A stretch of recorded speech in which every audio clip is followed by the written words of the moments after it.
Kocaeli Üniversitesi Hukuk Fakültesine yerleştim ve yine birinci olarak yerleştim. Hukuksuz bir şekilde eğitim hakkımızı elimizden aldılar. Türkiye'den çıkmak zorunda kaldım. Lüksemburg'a geldim. Ben dükkanı aldım, çalıştırmaya başladım. Bizi Lüksemburg'un en iyi 5. döner dükkanı olarak seçtiler. Bütün davetliler orada ama damat yok. O şekilde biz evlendik. Kaç milyon olduğunu bilmediğim bir şehrin ortasında yapayalnız kaldım. Çok emek verdik, karşılığını Allah'tan daha çok gördük. O ahır bizim için bir yuva oldu, bir ev oldu. Dolapta yiyecek tek bir lokma yok. Dedim ki, Ya Rabbi sana teslim olan hiçbir zaman zayi olmaz. Lüksemburg'dan herkese merhaba. Bu hafta tutunanlarda Hamit Çapar'la beraberiz.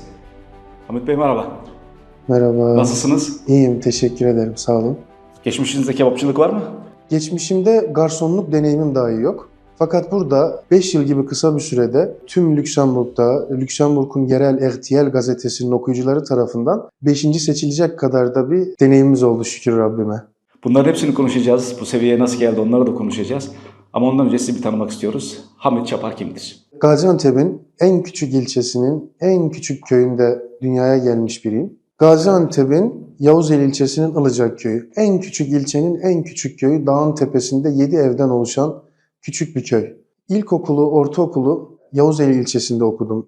Yeteri kadar öğretmen de yoktu. Fakat 7. sınıfta branşı Türkçe olan bir öğretmen tayin oldu. Hayatımdaki en değerli insan diyebileceğim öğretmenim hocam. Tamamen Allah rızası için oralara kendi gönüllü olarak gitmiş, varını, yoğunu, cebindeki maaşını, her şeyini bizim gibi çocuklara harcamayı kendine bir şiar edilmiş. Böyle bir davası varmış. Ben bunu ta üniversite zamanında öğrenmiş oldum. Hayatımda ilk defa kitabı Ali hocamın sayesinde okudum. Bir kitaplığı vardı, bir sürü kitaplar, her gün kitap okurdu.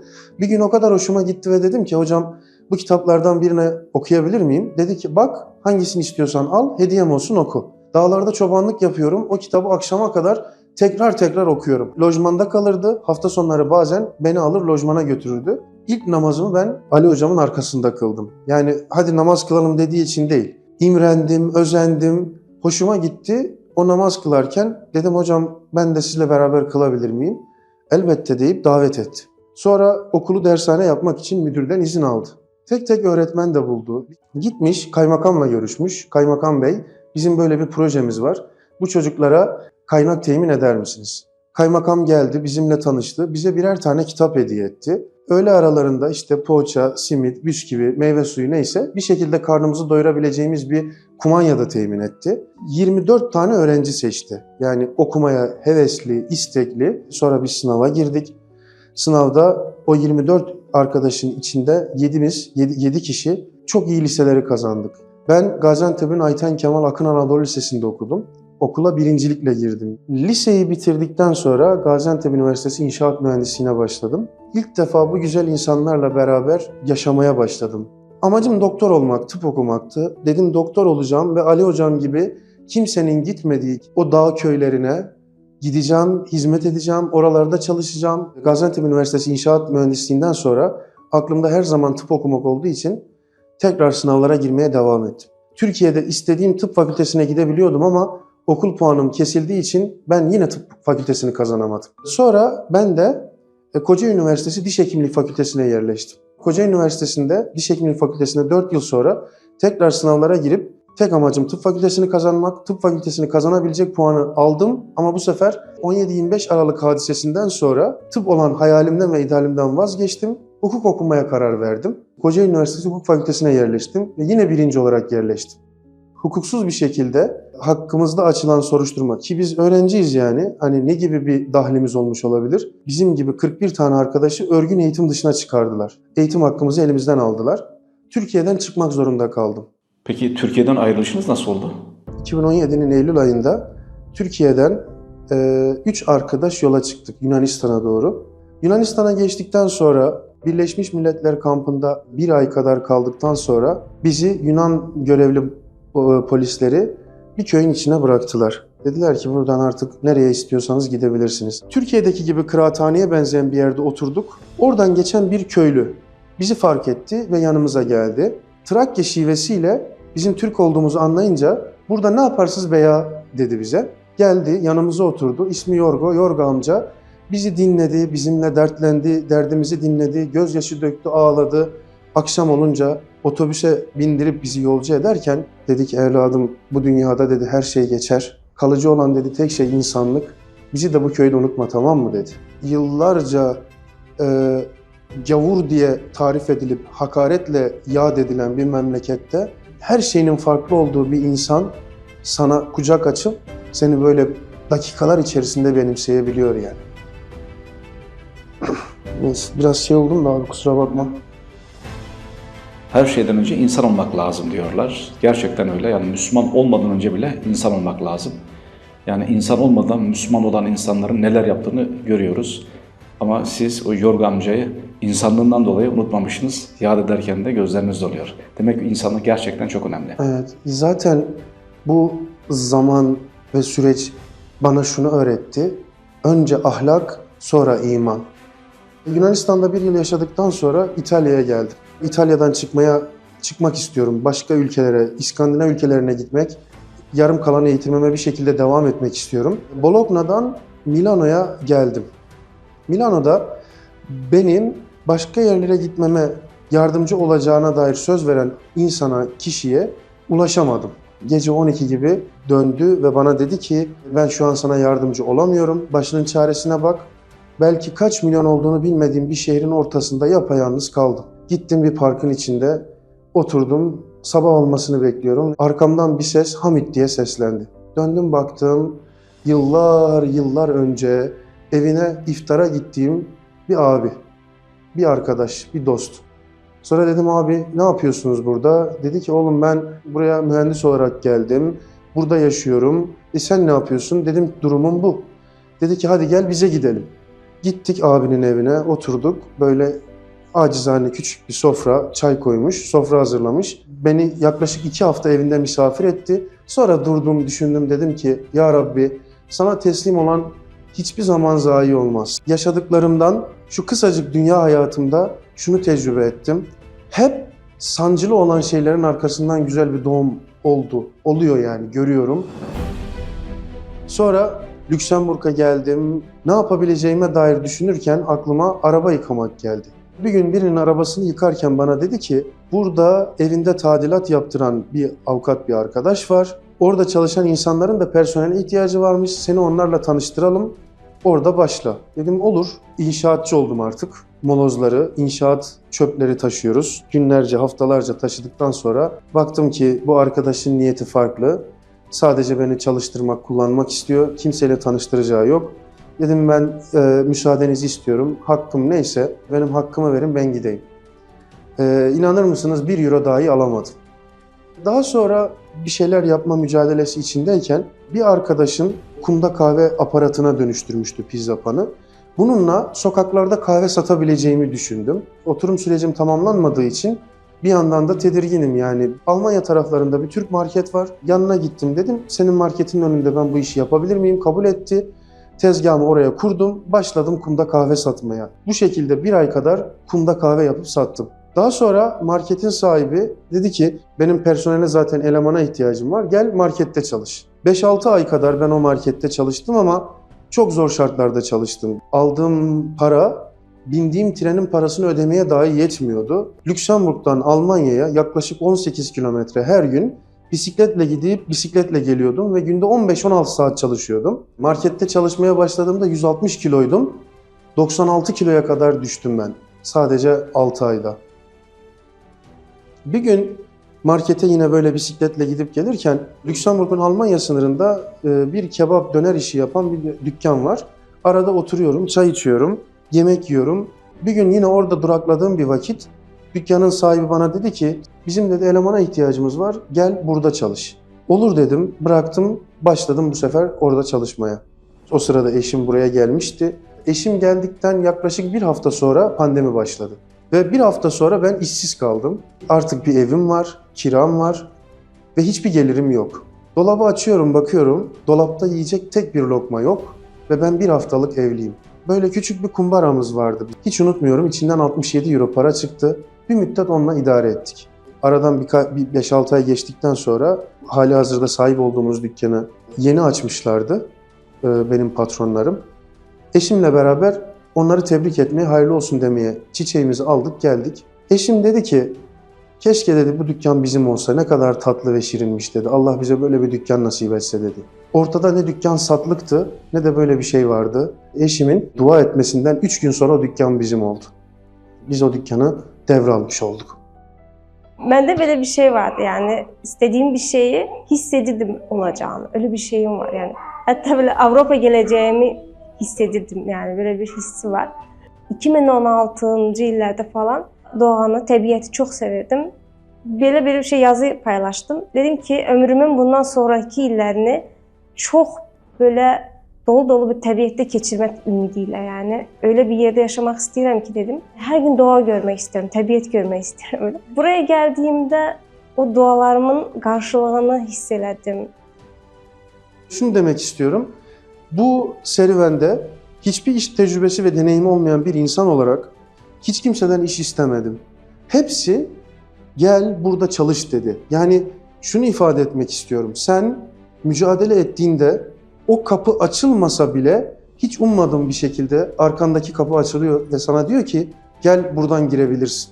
Bu işleri yaparken kendimi motive ettiğim şey buydu. Ne kadar zorlanırsam zorlanayım ben şu an pişiyorum, yanıyorum, bu işi öğreniyorum. Hep yaptığım işin ticaretini yapabilmeyi düşünerek yaptım. En sonunda da Allah nasip etti. Durduk yere adam geldi ve bana teklif etti. Satıyorum, alır mısın dedi. Ben de alırım dedim.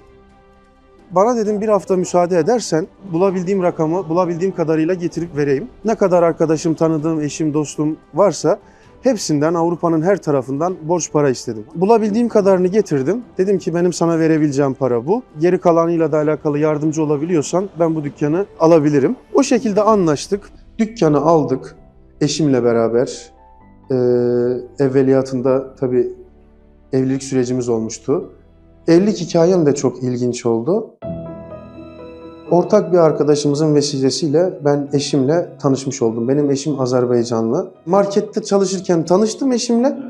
Marketten çıkıp döner dükkanda çalışmaya başlayınca da evlendim. WhatsApp'tan tanıştık, görüştük ve WhatsApp'tan biz evlenmeye karar verdik. Ben tabii o zaman Lüksemburg'da yaşıyorum. Hem oturum sürecimden kaynaklı hem de Azerbaycan'da da güvenlik problemlerinden dolayı gidebilmem zaten mümkün değildi. Ailem Türkiye'den Azerbaycan'a eşimin ailesinden eşimi istemeye gittiler. Benim düğünüm Azerbaycan'da oluyor. Ben buradan düğünüme telefonla bağlanıyorum. Bütün davetliler orada ama damat yok. O şekilde biz evlendik. Olmadığı için tabii ki özümü belə tek hisseledim. Yani olsaydı yaxşı olardı ama şartlar belə gerektirdi. Yani hiç görmediğim bir insanla, yani sadece WhatsApp'la danışarak. Ama Həmid mənə elə bir güvən vermişdi ki, burayı yad görmədim. Yani bura mənə artıq vətənim kimi, sanki buraya daha önce belə daha gəlmişəmmiş kimi hiss elədim. 2 aylık evliyiz. Eşim vize aldı. Trenle Lüksemburg gara geldi. Tren garından onu almaya gittim. O zaman tabii kampta kalıyorum. Henüz oturum sürecim tamamlanmadığı için bir ev tuttum kendime. Ama daha evveliyatında ahırmış orası. Boşnak bir adam vardı, ev sahibi. Dedi ki ben sana burayı yaşanacak bir hale getiririm. O ahır bizim için bir yuva oldu, bir ev oldu. Evimiz çok güzeldi. Önceden de bana göndermişti bütün şekilleri, fotoğrafları. Evim necə olacaq, nereye, hara gideceğim diye hiçbir korku, endişem, bir narahatçılığım yok idi. Yani çünkü evleneceğim insan bana öyle bir güven vermişti ki mutluydum yani. Hiç gözümde öyle bir şeyler yok idi. Eşime böyle tanıdığım zaman hep böyle gülüyordu. Hep böyle pozitif enerji saçıyordu yani. Dedim bu insan farklı yani. Tanıştığımızda başına gelen o zorluklar, o çetinliklerinin hiçbirisini bana anlatmamıştı. Buraya gelince öğrendim ki neler çekmiş. Birkaç ay sonra ben onu bir başka dostlara anlatırken ben onlarla beraber dinledim. Kendime de özüme de ona dedim ki yani sonsuza dek yanındayım yani. Neye adım atsan zor olsa, çetin olsa da zor olsa da yani sen yanındayım.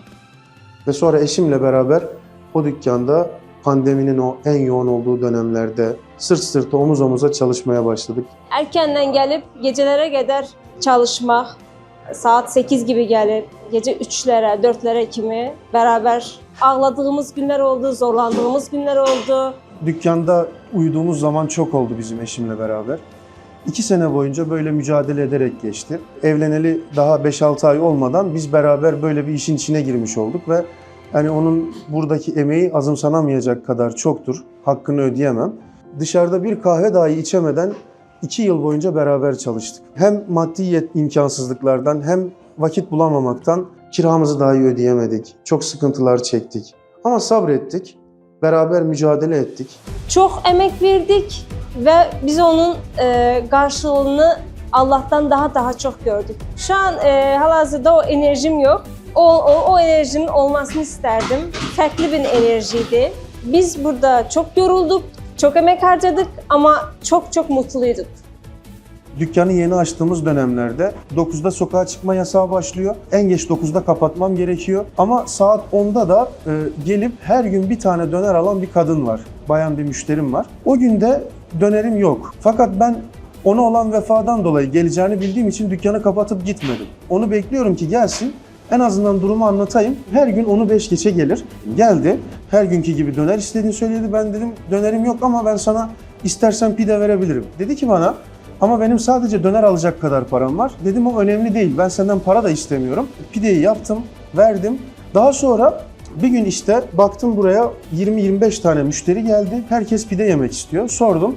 Dediler ki işte o pide yemeye gelen kadın, bayan müşteri bunlarla karşılaşmış. Demiş ki nereye gidiyorsunuz? Onlar demiş ki işte biz Almanya'da falanca yere pide yemeye gidiyoruz. Demiş ki oraya kadar gitmenize ne gerek var? Bak burada bir pideci var.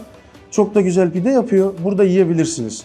Sonra onlar toplanmışlar hep beraber. 20-25 kişi buraya pide yemeye gelmişler. Sonra o ona söyleyerek, o diğerine söyleyerek, o öbürüne söyleyerek işlerimiz bir anda açıldı. Pandeminin etkisi ortadan kalktı. İnsanlar bizi tanımaya başladıktan sonra artık işte personel alma ihtiyacı doğdu.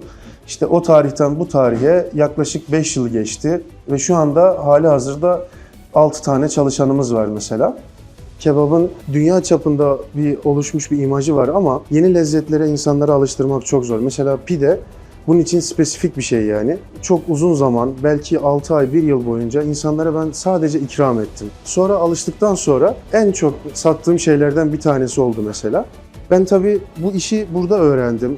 Daha önce garsonluk tecrübem bile olmadı. Türkiye'de ben hep öğrenciydim. O zamanlar işte hamur yapıyorum. Yaptığım hamuru bir türlü tutturamıyorum. Hamur kabarmıyor, şişmiyor, hamurdan ekmek olmuyor.